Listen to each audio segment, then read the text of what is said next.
मुलांना डांबून ठेवणाऱ्या आरोपी रोहित आर्याचा पोलिसांनी केला एन्काउंटर। मुंबईतील पवई परिसरात गुरुवारी दुपारी घडलेल्या ओलीस नाट्याचा शेवट पोलिसांच्या कारवाईत झाला। मुख्य आरोपी रोहित आर्या पोलिसांच्या गोळीबारात ठार झाला असून ओलीस ठेवलेली सर्व 17 मुले सुखरूप वाचवण्यात पोलिसांना यश आले। घटना पवईतील महावीर क्लासिक इमारत परिसरातील आर्य स्टुडिओमध्ये घडली।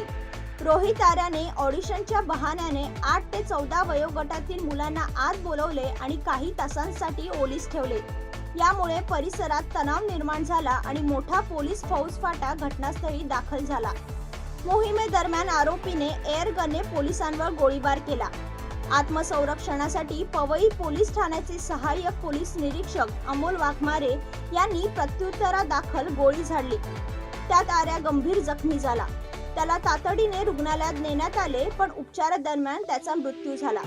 प्राथमिक तपासात असे समजते की आरोपी काही काळापासून मनोरंजन क्षेत्रात काम शोधत होता, परंतु नकारानंतर मानसिकदृष्ट्या अस्थिर झाला होता।